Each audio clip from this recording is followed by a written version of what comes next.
And again, I remind senators that this is the first speech to be given by Senator Canavan, and I ask that we listen to his speech and give him the due respect that we give other senators in their first speech. Senator Canavan. Hear, hear. Mr President, I'm honoured to give my first speech in the Senate, and I'm honoured to have been elected by the Queensland people to represent them. I will do my best to serve their collective interests with courage, integrity and humility. It's a privilege to follow a great friend of mine, Senator McGrath, and I just wanted to put on record at the start that there's lots of people here tonight, but most of them he's calling. They come down for him, and I say good on you, James, for being able to get more people to come along to the Senate to see a speech than go to the average Raiders game here in Canberra. Zed, apologies, Zed. Mr President, in my time here, I want to try and make sure that all Australians can choose their own job, buy their own home, start their own business or have their own family. For each small Australian to be big, they must be free from big government, big banks, big unions and big corporations. I believe that the best way we can give Australians that independence is to keep taxes low, make it easy to employ someone, promote property rights, protect the family and continue to develop the plains extended of our vast continent. I've been lucky to have two wonderful parents, Brian and Maria, who are here tonight, and also my brother and sister, John and Emma, they're here too, and my grandma, Val Canavan, as well. I will never forget the hours upon hours of playing cricket in our backyard in Logan, just south of Brisbane. My dad built us a full-length concrete cricket pitch. He boxed up the pitch himself and even started mixing the concrete in a wheelbarrow. But very soon, a few yards into the full 22, he realised that was a bit silly and he ordered in a cement truck. I joke now that while my dad is very proud that I've been elected a Senator for Queensland, there is still a tinge of disappointment that I did not reach my true calling to wear the baggy green for Australia. I've been luckier to meet my beautiful wife Andrea. I feel so blessed to have one person that I can share everything with. The ups and downs, the moves all around the countryside, and most of all, our three beautiful sons, William, Jack and Henry. We are expecting our fourth child very soon, and just in case anyone is wondering, it's the due date's not 9 months from election night.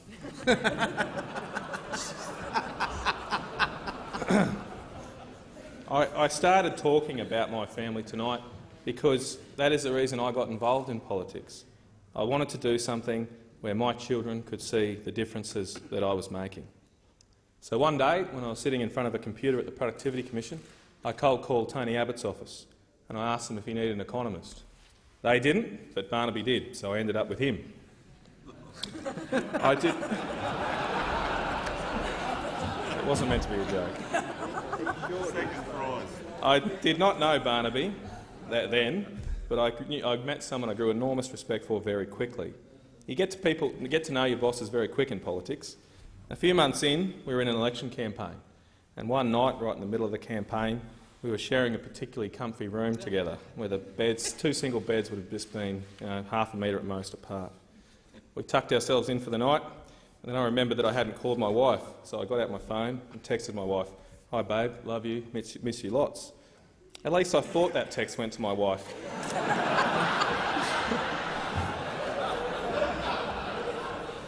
Instead, I had been texting Barnaby so much it went to him by mistake. But look, more seriously, in the words of T. Lawrence, Barnaby is someone who dreams with open eyes, and I want to thank him for the opportunity he gave me to work for him. Hear, hear. One of our first trips together was to Cubby Station, and we were coming home late one night after a drink at the Deer and Bandy Hotel. We got talking about climate change, the ETS and all that. I said to him that what I could not understand while working at the Productivity Commission was that the renewable energy target had bipartisan support, even though it was clearly the most costly policy, because it made poor people pay rich people to invest in wind farms or to put solar panels on their roofs. At this, Barnaby rolled up and said that it was not the policy of the Nationals Party, and of Ron Boswell in particular. That was my introduction to Bossie. There is no one like Ron Boswell, and I certainly cannot replace him alone.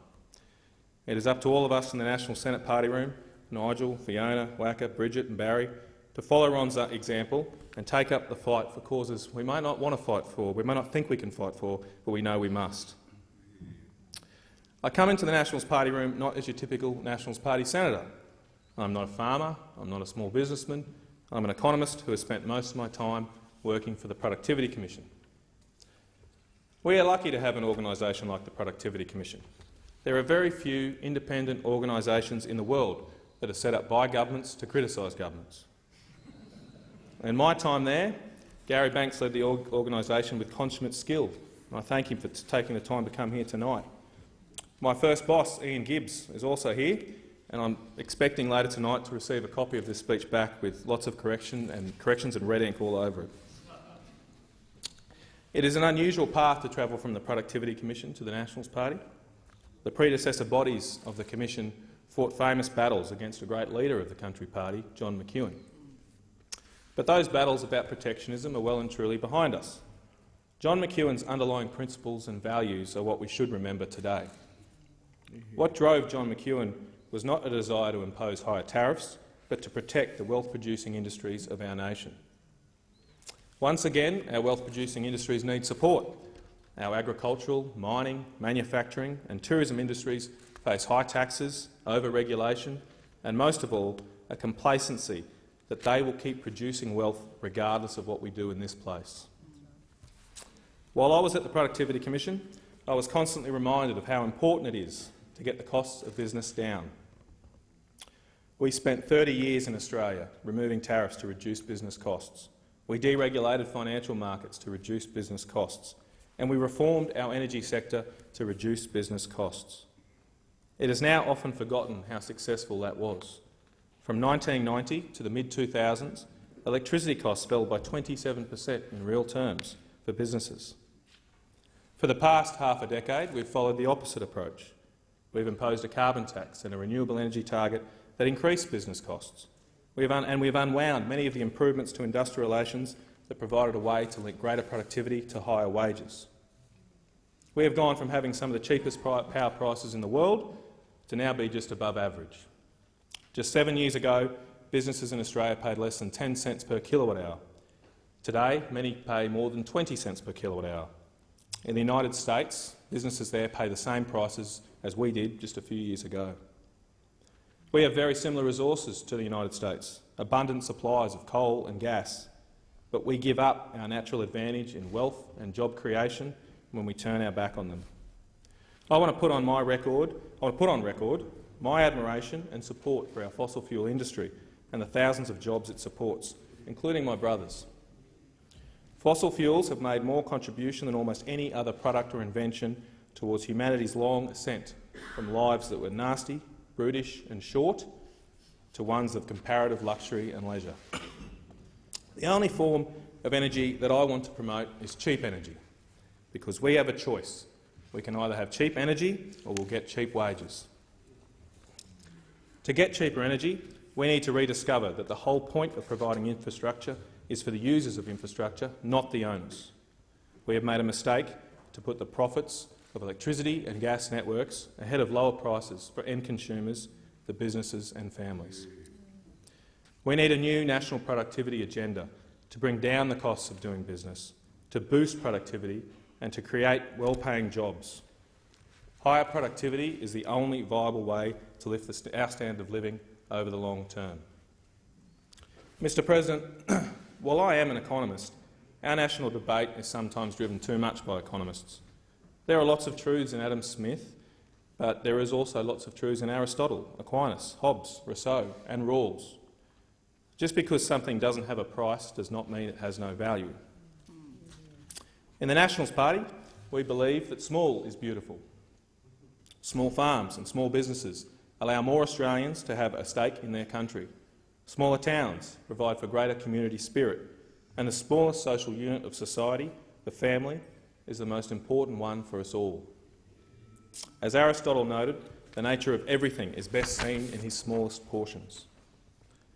A fundamental mistake of national competition policy was the view that you only needed potential competition of a few big firms to deliver the benefits of actual competition from many small firms.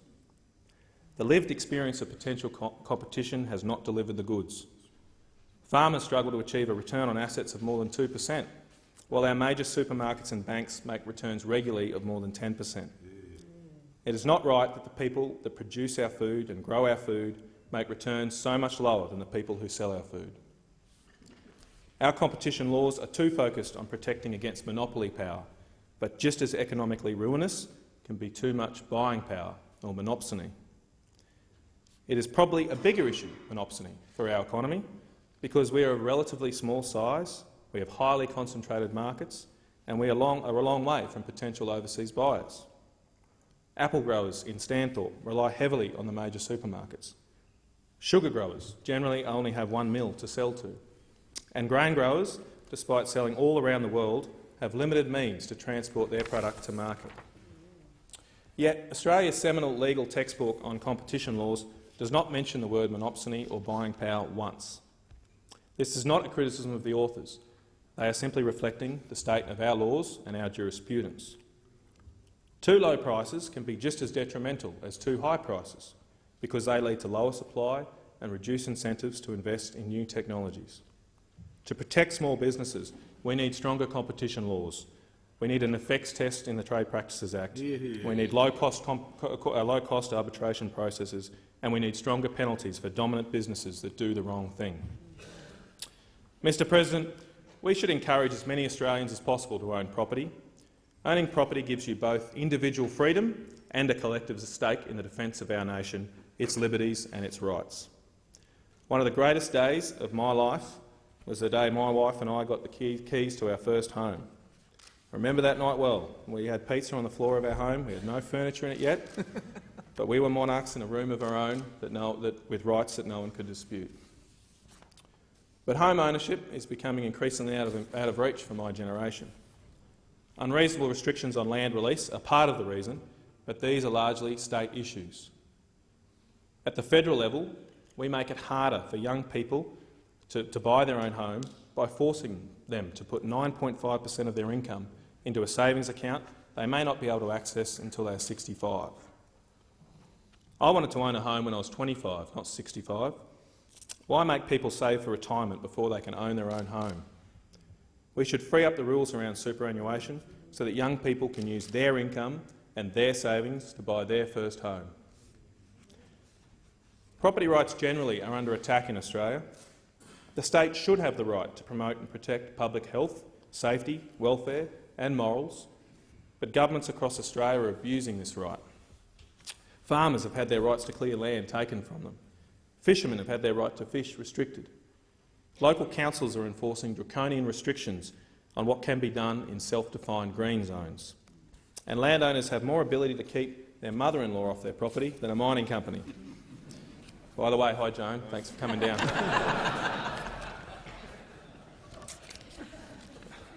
In all of these cases, the government is not acquiring property from landowners, but the government is regulating its use to such an extent that it is effectively taken from private hands.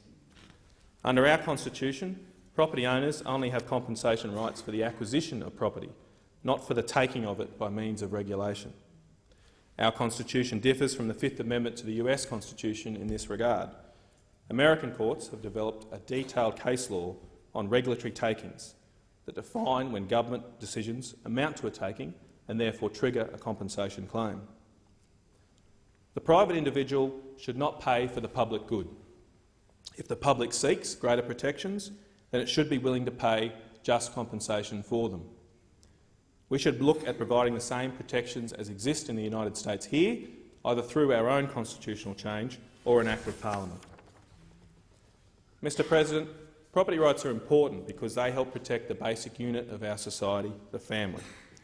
Property delivers security and permanence, and that encourages people to make the biggest investment decision of their lives, the decision to have children. I support a tax system that recognises the family. Family tax benefits are not welfare.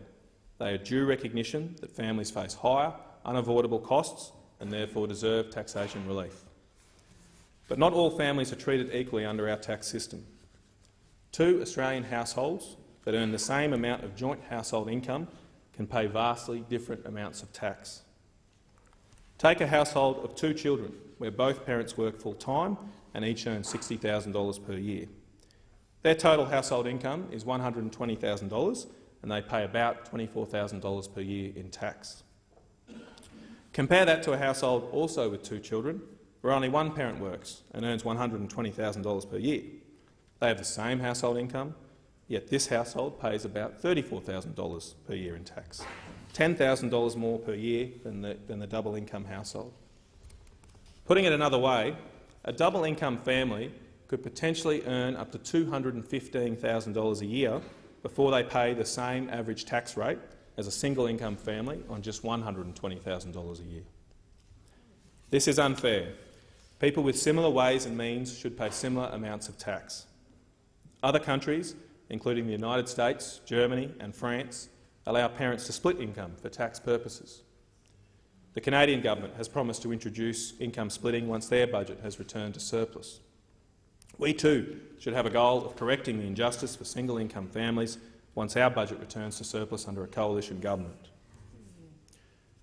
The great reform efforts in industrial relations over the past 200 years were all aimed at reducing the time we spend at work, and I recognise the efforts of the Labor Party in bringing many of these achievements about.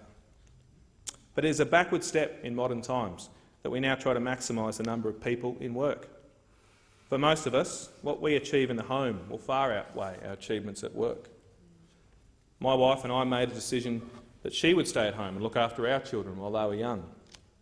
Even so, she too feels that the modern pressure to enter paid work, because as it works now, unless you're in paid work, you're not contributing. That view is rubbish. Hear, hear. Whatever I achieve in my professional career, including in this place, won't matter a jot compared to the achievements and legacy of my wife. Yeah. And when we are 64, enjoying a bottle of wine, what we will reflect on is our children and, God willing, our grandchildren. My wife will have a greater impact on that outcome because I spend too much time at work. My son came home from school the other day with one of those posters of himself with his picture on it and questions about what he likes and doesn't like. He said his favourite thing to do was to tackle Daddy. Henry, I hope I find the time in this job so that you can keep tackling me enough. And Andrea, if you want to tackle me from time to time, that's okay too. Mr President, you would be aware of the hardships we senators face. Unlike our colleagues in the other place, we sometimes have to wait up to 10 months before taking our seat in Parliament. But it is not all bad. I use some of my time to spend a few weeks working in a stock camp in the Gulf of Carpentaria. I went there to learn about cattle, but I came away learning more about people. I learned about the young Australians that get off their backsides and work hard in a place thousands of kilometres from their friends and their family, often for not very much money. I want to thank Brendan Menegazzo, Tony McCormack, John O'Kane for making this happen. I also want to thank Tom and Tanya Arnold, the property managers at Miranda, for their kindness and hospitality, and Tess Cox, the head stockman, and her team for finding nice, quiet horses for me to ride on, even if that didn't stop me falling off. I hope that in my time here I can make decisions that do not make their lives any more difficult, because we want people to follow them and go to the frontiers of our nation, work hard and build something better. I want to make it easier for them to get to town on Friday night on decent roads. I want to let them pay tax that reflects the level of public services that exist 100 kilometres from Normanton, which isn't very much.